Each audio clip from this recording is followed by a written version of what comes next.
Hello, everybody. Welcome to another masterclass on the challenges of IHC staining. My name is Leticia. I work at Visiopharm, and today I'll be moderating this session. Our speaker is Dr. Steve Bogan. He's going to be discussing the science and the clinical use of IHC calibrators. He's a clinical pathologist. He's also a professor at Tufts School of Medicine and CEO of Boston Cell Standards. I just want to remind you all that at the end of the session, there will be a Q&A. So I invite everyone to start writing your questions on the chat that at the end I'll read them and Steve is going to be responding. I hope you enjoyed this lecture and I'll hand it over to Steve now. And let's start this webinar. Hello, everyone. Thank you for joining. I'm Steve Bogan. Before I begin, let me thank the seminar organizers, the wonderful people at Visiopharm, for arranging this immunohistochemistry masterclass. It's my honor and privilege to speak with you today about important changes that will affect immunohistochemistry testing. These changes will make it much easier to achieve consistently accurate IHC results. First, let me explain that I'm a clinical pathologist. Most recently, I served as medical director of the clinical chemistry laboratory at Tufts Medical Center in Boston since 2010. This is my Tufts Medical Center photo when I joined the faculty. I'm also an NIH-funded investigator. The technology I'll describe was supported by the National Cancer Institute. 2 years ago, I stepped back from serving as medical director to do something new. I now serve as CEO of Boston Cell Standards. So let's get started. I mentioned that I've directed a clinical chemistry laboratory here in Boston. Those tests in the clinical laboratory all generate numbers. For example, a cholesterol of 155 milligrams per deciliter. In comparison, immunohistochemistry is unique because it generates an image that then must be interpreted. It makes standardization much harder because we have to compare images. The important question is whether the image that my lab creates is similar to the image that your lab creates. In this example from NordiqQC, the images from two labs, call them A and B, would lead to different treatments for breast carcinoma, even though it's actually exactly the same tissue. The fact that the sections are from the exact same paraffin block means that pre-analytic issues are identical between the labs. Any differences in the appearance must therefore be due to the stain itself. Here's another example, also courtesy of NordiqQC, of substantially different results between, call them labs A and B, on the same tissue, this time for Ki67. The problem is that a pathologist working at lab B, looking at the image, has no way of knowing that their lab's stain is weak. The coordinators of external quality assessment programs like UK NIQUAS or NordiqQC see these striking discrepancies because they see stain slides from all the labs side by side. Otherwise, there's no early warning system for an individual lab to quickly indicate to them that there is a problem. Until now, the answer has been to use previously diagnosed samples in your paraffin block archive as positive controls. However, if you're a lab B and you aren't aware that you're a lab B, then using such tissue sections as controls simply continues the problem. We need an objective international standard. I'd like to show you one more lab A-B example, but with a twist. This is a breast carcinoma core from a tissue microarray stained for estrogen receptor at two different labs. Again, we'll call it A and B, as part of a national proficiency testing survey.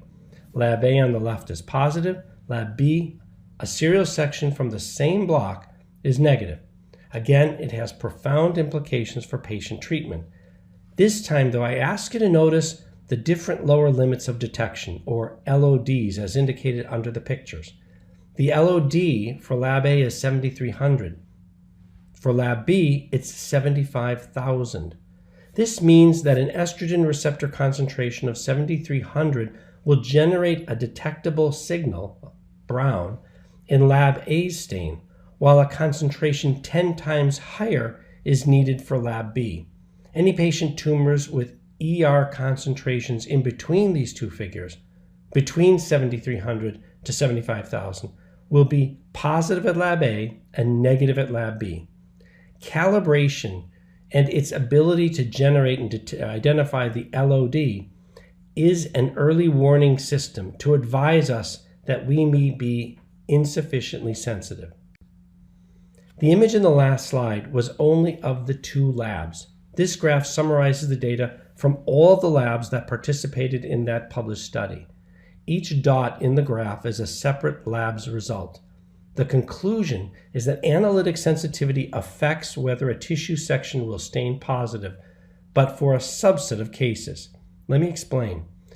The graph shows the percentage of positive cases in a breast cancer tissue microarray along the y-axis, and it's graphed as a function of analytic sensitivity on the x-axis, as measured by the LOD, or lower limit of detection. At the far left on the x-axis, labs have low LODs, and so they're very sensitive assays. It doesn't take many molecules of estrogen receptor to generate a visible stain. The data in this graph are stratified into 2 groups corresponding to high ER positive cases and low ER positive cases, per the CAP-ASCO guidelines. For the high cases, analytic sensitivity doesn't matter much. Regardless of the LOD, most labs detect approximately the same percentage of positive cases. That's because the cellular ER concentrations in these tumor cells is so high that even insensitive assays still turn positive. However, the story is very different for the ER low cases. The determination of positive versus negative is critically dependent on the assay LOD. Labs with more sensitive tests detect many more cases than those with insensitive assays. The data demonstrate that analytic sensitivity, as measured by the lower limit of detection, or LOD, directly affects test results and the treatment, therefore, that patients will receive, but pretty much for the low positive or intermediate level cases. Therefore, we can use, though, analytic sensitivity as measured with calibrators as an early warning system for the IHC lab. I've asked colleagues here in the US what they use as an early warning system for IHC testing. How do you know that your lab is generating accurate images? A common answer is, well, I pass proficiency test surveys.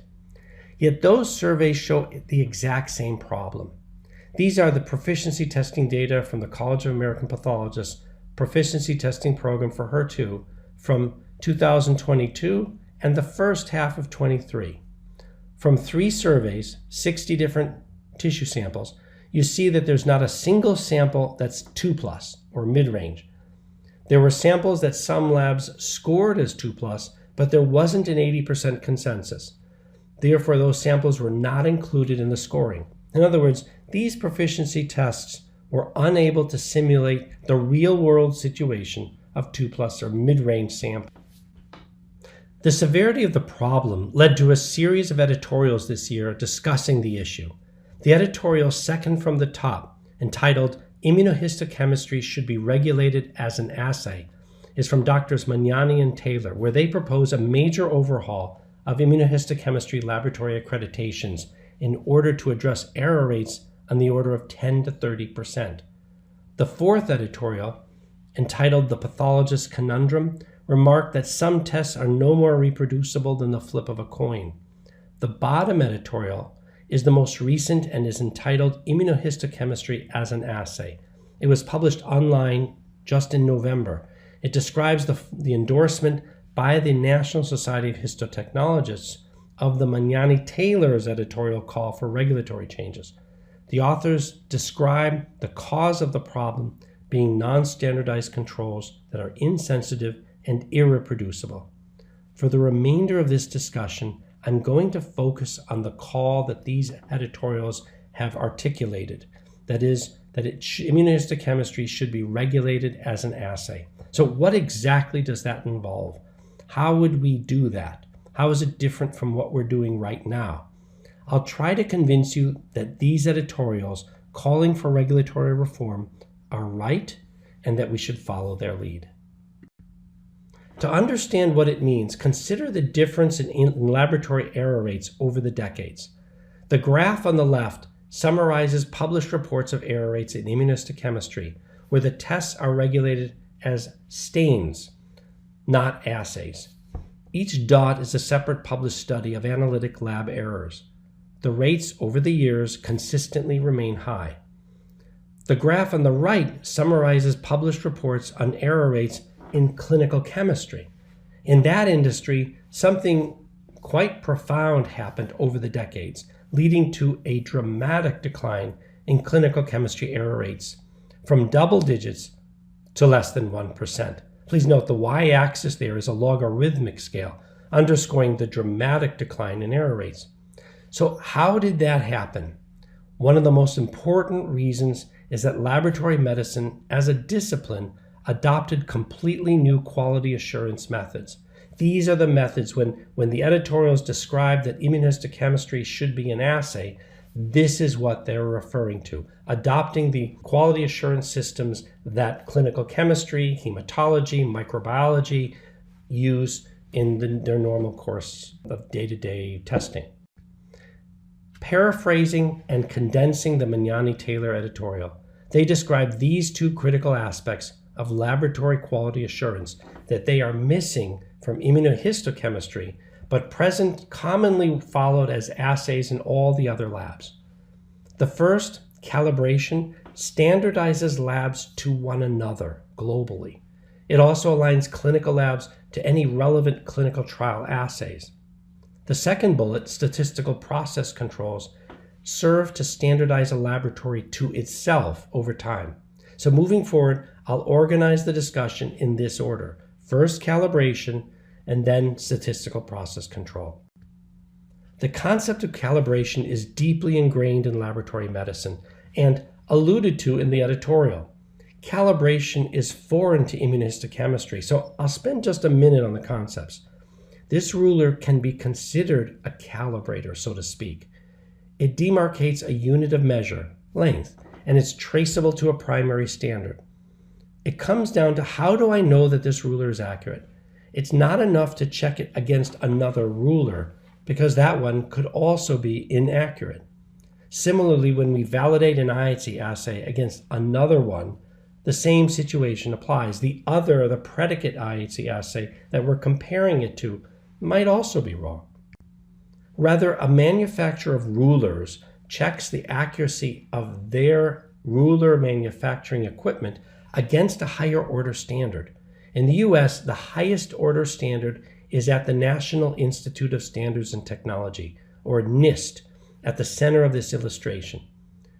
The question then arises, okay, how do I know that the ruler at NIST is accurate? It's accurate because it in turn is checked against the primary standard at the Bureau of Weights and Measures in France, listed BIPM, shown at the top. So the idea is the ruler in your local hardware store is checked against NIST, and the ruler at NIST is checked against the BIPM primary standard. Then how do I know that the BIPM's primary standard is accurate? We know because we all agree that these are the units that will follow. And that is what makes it a primary standard.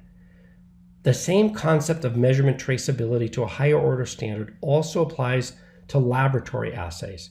In laboratory medicine, there are hundreds of primary standards, typically one for every assay, except, of course, in immunohistochemistry. The IHC industry lacks any objective reference standards. This is the problem that we set out to solve with funding from the National Cancer Institute, to create reference standards toolkit for every IHC laboratory. To create an IHC reference standard, we need cells amenable to mass production with defined concentrations of the biomarker we're measuring. And it has to be low cost, stable, at a homogeneous concentration from cell to cell. So there you see it sort of schematically drawn on the left, an illustration of the patient's tumor cells with the biomarker we're looking for as indicated with the red arrow. However, malignant cells don't really work terribly well as reference standards. So we developed the technology to mass produce a cell surrogate, a synthetic cell. As shown on the right, we attach the purified biomarker to a cell-sized glass microbead. Now please take notice of the fluorescein attached to the biomarker. Typically there's one fluorescein per biomarker. There aren't any reference standards for any of the biomarkers that we measure in immunohistochemistry. However, there is a fluorescence standard that was developed at NIST for flow cytometry. This image illustrates the reference standard, a microbead covalently coated with a fluorescent biomarker, which allows us to precisely measure biomarker concentration traceable to a primary standard at NIST. This system of measurement traceability to a NIST standard ensures reproducible concentration measurements. These microbeads, coated with the purified biomarker, behave like cells in IHC tests and have the required features of reference standards. With tools prepared from these so-called synthetic cells, laboratory staff can quickly determine if they are a lab A or a lab B for any particular assay. The last bullet point is also important. These standards can be prepared at many different biomarker concentrations. I'll explain that on the next slide. You see here an illustration of how we prepare microbead-based reference standards. While synthetic standards probably seem unusual when you first see them, their power is in the ability to inexpensively create any desired IHC biomarker concentration. It turns IHC into something more like an ELISA. Typically, we'll prepare 15 different concentrations in parallel reaction tubes, as shown here, each with a biomarker concentration that is diluted 1.6 from the next. From those 15 concentrations, we select the 10 that have the most relevant concentrations for a particular IHC assay. The high number of data points, now there's 15 and then we narrow it down to 10, is actually quite important. If you were to purchase calibrators in clinical chemistry, you'd normally receive 5 different concentrations. However, we've learned that 5 is nowhere near enough, and that's because immunohistochemistry amplifies logarithmically, not linearly. Let me show you. We've analyzed laboratory performance from hundreds of IHC labs, both in North America and Europe. This is a typical example. The data points in orange show the relationship between stain intensity on the y-axis as a function of biomarker concentration on the x-axis, and that concentration is in the calibrators. Now, if this were an immunoassay, there will be a group of data points that line up. You can draw a straight line through them. It's called the linear range. Not so in immunohistochemistry. It turns out that the ramp up in IHC curves is always unusually steep and then flattens out, requiring a logarithmic regression line. To adequately define that steep curve and measure the lower limit of detection, you need closely spaced data points. I'll explain that more in a moment. It's also important that each reference standard biomarker concentration is homogeneous. With chemical synthesis methods, we're usually seeing a coefficient of variation for each concentration between 10 to 20%. In other words, each concentration is distinct from the next one. This graph is a flow cytometric quantification of one of our calibrator series for P53. The data graphically illustrate the distinct calibrator concentrations as measured by fluorescence from the fluorochrome that's attached to the biomarker. We've color-coded each level so that you can clearly see it. Typically, the assay dynamic ranges are between 10 to the 4th to 10 to the 5th biomarker concentrations, or molecules. Since there are no IHC primary standards, we collaborated with NIST to find a substitute. Do you remember the illustration of the rulers with the top one at the Bureau of Weights and Measures in France? So this is the equivalent standard which we are using for immunohistochemistry testing. It's the description and summary document for NIST Standard Reference Material 1934. It's a fluorescence standard developed for standardizing flow cytometry. We collaborated with scientists at NIST in creating this system of measurement traceability and applying it to immunohistochemistry. It now serves as a universal standard for IHC testing. There's one reference standard for all biomarkers through a linked system of measurement traceability through fluorescein. This is what the microbeads look like after staining. In this illustration, we just mixed the microbeads with a transformed cell line and stained both of them for estrogen receptor, just to illustrate the two side by side. Some microbeads have ER covalently attached to the surface, while others don't, accounting for why some are stained and some are not. It might seem a little odd if this is the first time you're seeing this, that an IHC calibrator will be a synthetic microbead. However, there are compelling reasons for their use, many of which are the same reasons that flow cytometry uses similar microbeads as standards. It's important to keep in mind we're not trying to simulate the appearance of a cell. Nuclear and cytoplasmic staining are irrelevant for this purpose. Calibrators are for standardizing the analytic portion of the assay. In essence, we're turning IHC into an immunoassay so that we can import the same quality assurance systems. Also, I'll point out that the biomarker-coated microbeads are all formalin fixed. They require antigen retrieval for staining. IHC calibrators are pre-printed on a microscope slide.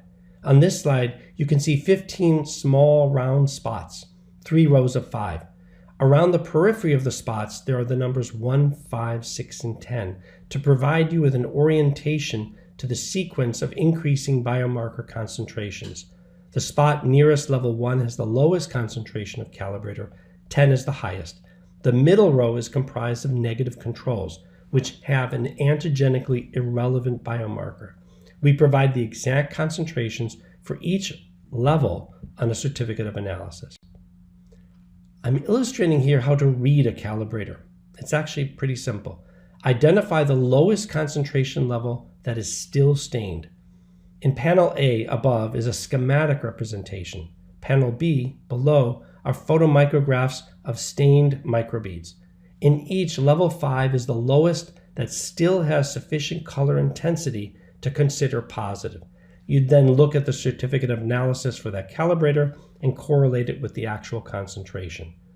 Now, checking the levels visually is something that anyone can do. In the example here, the actual LOD is likely at a concentration between levels 4 and 5. So to measure it more precisely, we use image analysis. Image analysis can provide exact quantification of stain intensity at each calibrator level. Like many other assays, IHC analytic response curves are an S-shaped or sigmoid curve like this, but with a logarithmic rather than a linear increase. The analytic response curve defines the relationship of stain intensity on the y-axis as a function of biomarker concentration on the x-axis. From the analytic response curve, we can then define two important analytic parameters, the lower limit of detection and the dynamic range. These are the parameters that are your early warning detection system. The lower limit of detection is the lowest biomarker concentration that is clearly distinguishable from the negative control. It's the biomarker concentration just as the curve angles upward. In this example, the LOD corresponds to where the blue dashed line intersects the x-axis. There's a mathematical formula that I won't trouble you with right now. As you can see, though, an accurate representation of the curve with enough data points is essential. If you don't have a sufficiently well-defined set of calibrators across the dynamic range of the assay, then it leads to wrong results. Your early warning system just won't work. For this graph, to create it, I removed half the calibrators. The resulting linear regression looks good. The line fits the points, but we know from the previous slide that it's inaccurate. You'll end up with the wrong calculated lower limit of detection. In this situation, a linear regression will push the LOD to the left, much lower than it would otherwise be. You'll think that your assay is incredibly sensitive when it isn't. Without a sufficient number of data points to define the curve, particularly across the dynamic range, it's difficult or impossible to accurately determine analytic sensitivity. So I'm now transitioning from explaining calibration to explaining statistical process controls, and this part is much shorter. This graph places IHC controls in the context of calibrators. This is the analytic response curve that you've already seen. An excellent positive control will be 1 or 2 calibrator levels with concentrations in the dynamic range. The arrow points to an example. Now, an example of what not to do, which nonetheless is done widely, is denoted in the graph with the red X all the way at the top to the right. Strongly positive samples are terrible controls. They're very insensitive. That's why you need to know where the control falls on the analytic response curve when you're selecting one. Our controls are the same formalin-fixed microbeads, but this time as a suspension contained in a vial. There's no microtome sectioning or retrieving a sample out of the paraffin block archive. You would just take a vial out of the refrigerator. Each vial has enough for 100 tests. The laboratory technologist pipettes 1 microliter of the control onto the slide. After a few minutes, the suspension hardens, retaining the microbeads on the slide. Ideally, the control is on the exact same slide as the sample, namely on-slide controls. Once the microbeads are on the slide, you handle it exactly as you would for any other, for a tissue section. It goes through baking and antigen retrieval and everything. The standard of laboratory practice in lab medicine is statistical process control, and that's what you use controls for. In laboratories, it usually takes the form of Levy-Jennings charts, which is shown here. It's for monitoring control values over time to ensure day-to-day consistency. Ideally, the data will be consistent over time, and usually it is. With statistical process control, you're looking for typically one of 3 patterns. This is the first one, drift. Something is slowly changing in the instrument or reagents. The pattern offers clues as to the cause. In this instance, it could be a reagent is approaching its end of life. If it's an instrument malfunction, it has to be something that's slowly and progressively failing. The second pattern is a sporadic outlier. A significant malfunction of some sort has happened, requiring repeating the test. Examples include a pump malfunction, a heater failure, drying of the reagent, or a failed dispense. The third pattern is a worsening of precision or reproducibility. It can happen in one or both directions, with higher and lower QC values, as shown here, or only, for example, lower. This might be caused if the pipetter is over or under dispensing or is misaligned, but only sometimes. It has a random nature, behaving in an unpredictable fashion. In summary, there is a need for better standardization that principally affects patient samples that are in the broad middle of the concentration range. Negative samples, high positives, usually are easy for labs. To solve this challenge, the editorials propose adopting the same quality systems that work for immunoassays, which are calibration and statistical process control. Calibration aligns lab to each other globally. Statistical process controls, such as Levy-Jennings graphs that I just showed you, they align a lab to itself over time. Thanks for your interest. I'm happy to answer any questions.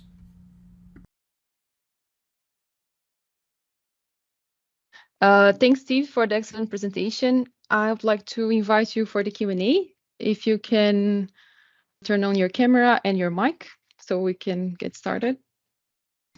Good afternoon there. Yes, good morning to you. How are you? Good, thank you. Great. So I'll give the audience some time to think about the questions, and I'm going to start myself with one. So I saw in your presentation that there was a slide that you showed all the editorials that were published recently, claiming that IHC should be regulated as an assay. And I was wondering why this is happening now. What triggered these editorials to happen all at the same time? Sure. I think the reason it's happening now is because the tools are now available in immunohistochemistry. We've been working with a number of organizations globally, like Nordic QC, UK NIQUA, CBQA, and so there are a series of studies that have been coming out, and I think it's been a topic of discussion amongst these organizations and many of the leadership in the field, and I think that's what triggered it. Okay, cool. Thank you. Let's take a look at the questions. Don't be shy, guys. Okay, I'm going to read the question from Matt. So Steve, how do you ensure beats don't change in intensity over time? Basically, what is the primary standard for these beats? So I think if I understand the question, that's a stability question. And what you do is you check stability. We check stability. So actually, like FDA required that. So we formalin fix the controls and calibrator beads, which actually is a remarkable, a way to augment stability. And actually, then we also urge everyone to store the controls in the fridge, and the calibrators actually are frozen. So the stability goes well beyond a year. Actually, we haven't found a failure point yet in the calibrators. Thank you. Sonia is asking, how do the pre-analytic issues such as formalin fixation relate to the topic? Sure. In the three buckets of categories of potential sources of error, there's the pre-analytic, as everyone knows, the analytic, and the post-analytic. And what we're focusing on is the analytic, and it's really the exact same like every other part of the clinical laboratory. There really is no engineered control for pre-analytic. In other words, it has to depend on the laboratory and essentially surgery, getting the samples promptly to the pathology lab and getting them into formalin promptly and fixing them for an appropriate amount of time. To my knowledge, there is no device that will solve that. And so any controller calibrator, also in clinical chemistry, clinical hematology, excuse me, Bless you. it really doesn't speak to pre-analytic issues. Thank you. Louise is asking, which markers coupled to beads are available? Excuse me, I'm struggling with a cold, so I apologize for the cough. No worries. Thank you for joining anyways. We have, the studies so far have focused on the breast cancer panel, HER2, ER, PR, but there's a series of others that we have available. I don't even want to make this a commercial story. It's actually listed on our website, but and I don't remember all of them, but current studies, I didn't mention it, but there is a consortium that we're working with. So the current studies in the consortium are PD-L1, extracellular domain, P53, BRAF, and we have KS67 is actually something we have, and we're just looking at that to get a little better definition on that. There's a bunch of others which I'm forgetting, but it'll be listed on our website. Thank you. Now we have a question from Michael. How difficult is it to extend the menu of available markers, clones? And do you need different calibrators and controls for different clones of the same biomarker? That's a good question, yeah. So it's actually, we've kind of got it down to a process. So we actually we're now ISO 1345 certified. So in other words, it's we're certified as a medical device manufacturer, and it's fairly straightforward. It's the same basic procedure for every single different target. What's different about it is we have to identify what will we use as the target. And so in any particular target, and we're approached for custom targets all the time, and what happens is we have to first decide, are we going to use the intact native protein, which we do sometimes, or are we going to use the peptide epitope? Now, addressing the question, if we use the protein, then pretty much the whole protein is represented, so there's no, it'll be suitable for all the different monoclonals for that protein. If we use peptide epitopes, sometimes we need different peptides, and so it would be specific. So for example, for HER2, all but one of the targets are to the same C-terminal peptide. So the only difference at SP3 is to an extracellular domain. So that same peptide works for all the different monoclonals. But in other instances, like estrogen receptor, they each have their own epitope. Thank you. Henrik is asking, what do you see as the greatest challenges to getting calibrators and process control running in every lab routine? And what are the next steps needed? Okay, sure. Greatest challenges. I think where we are now, our challenge is we're working very hard on scaling up because we're just preparing actually for product launch. And we've also been working very hard on kind of helping people understand what the upside, what the benefit is in doing this. Because it's a big change. Would be a very large change for everyone. And so the discussions have been, per those editorials, how do we phase this in? I think it'll take some time. Yes. Question from Johanna. How are the new tools used to standardize a lab? And how would someone know the correct lower limit of detection to aim for? Sure. So they'll be used really very much like how they're used in chemistry or immunology or hematology. But that question, what's the target to aim for, is actually an excellent question. Because, in other industries, when a new assay was developed and then submitted for regulatory clearance, that question is automatically answered. So in other words, like cholesterol, okay, we know that anyone with a cholesterol less than 200 milligrams per deciliter, they might be a candidate for a statin or a TSA, thyroid stimulating hormone. They're well-defined ranges, except not in this industry. It never happened. So we are working with, there's a consortium that I mentioned for analytic standardization, doing some of the studies, particularly for the high priority targets, to establish it. Actually, we're just now getting the data for HER2. And the consortium steering committee will be meeting soon. We'll be figuring out that exact question. Nice. Jeppe has asked, what do you believe has the biggest impact, calibration or statistical process controls? Hi, Jeppe. I think they go hand in hand. Calibration, it's something you'll do periodically depending on the stability of the assay. So in the clinical pathology world, we might calibrate anywhere from once a day to once a month, in other words. For control, statistical process control, that really does need to be done every day. So the idea is we set up our assay to be aligned with everyone else, and then we monitor it over time, every day, day after day, to make sure nothing's changed. So they're both needed. And again, it's not me who's saying that, just please be aware, it's not me making this up. This is how it's used in clinical laboratory medicine. All right. Question from Michael. What argument have you found to be the most compelling to a lab or lab manager in terms of return of investment of introducing a new procedure? The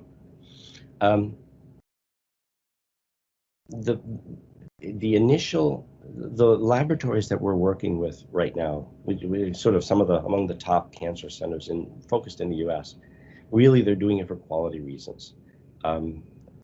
Sort of everybody seems to be aware of the challenges and the difficulties in maintaining standardized results. And so we haven't really invoked the cost argument, the labor savings argument. However, there's clearly a cost argument. It is very labor intensive. It's an unappreciated cost of preparing one's own tissue controls. Going through the paraffin block archive, identifying them, validating them. So it works out, but that has not been so far the focus of discussion. All right. Juan Carlos, I think you're asking if these calibrators can be used for cytoplasmic, nuclear, and membrane proteins. So yes, I absolutely. think that's the question. Yeah, no. So I mentioned it during the lecture. Everything, as the beads are attached to the protein or the peptide, the analyte, the biomarker is attached to the surface of the bead, and therefore the appearance on the bead will be the same regardless of where the analyte was present within the cell. But really, it makes no difference where the analyte is in the native cell. We just have to identify what form of that analyte we'll use for the assay. Okay, thank you. We have another question from Matt. He's asking, are these beads stable across all different types of antigen retrieval? Some methods are very harsh. Actually, yes. It's surprising. You know, we've done a lot of antigen, and not just us, actually. The beads have been used, the system, the calibrators have been used probably well beyond 100 labs by now. I mean, it's hard, 150, 200, and they actually sometimes like antigen retrieval. It's surprising. The immunoreactivity generally improves after antigen retrieval, which is not surprising because they're formalin fixed. And most of the time, formalin fixation, even in tissues, it sterically blocks the epitope and prevents binding. So the same chemistry, our group actually published the original descriptions of the chemistry for formalin fixation as it affects immunoreactivity, and we've replicated that with these calibrators and controls. Cool, thank you. I think that was the last question. Let me double check. I think so. Or wait, I think we have one more from Cindy. Could you remind me of when you say across all labs, exactly how many labs were part of the trial? I know you just said hundreds are using the calibration mode, but how many were part of the study, I guess? Sure. With the estrogen receptor study, there was about 80, of which 50 were using the SP1, but that's where we focused our data. For HER2, we also have just a little over 50 different labs. I mean, that was distributed through Uniqueness and Nordic QC. The ER was through in Canada. PDL1 and P53 is similar numbers, each one. And plus just a lot of labs also here in the US that we've worked with. So if you add it all up, we're probably approaching 200, I imagine. Cool. I hope that answers. I think, yeah, she commented mainly North America and mainly clinical. I guess she's lab. Right. I mean, yeah. The whole purpose was the clinical labs. Yeah. Okay. Well, thank you, Steve. Happy to help. Just one more comment from CD. She's asking if it was mainly breast tumors. Yes, most of our work initially has been focused on the breast panel. Okay, perfect. Thank you for the nice presentation and your time, obviously, especially you being a little bit sick. We appreciate you being here. And thank you, the whole audience, for joining and engaging with questions. It's always really nice to see. Thanks, Steve, once again, and have a good day, everyone.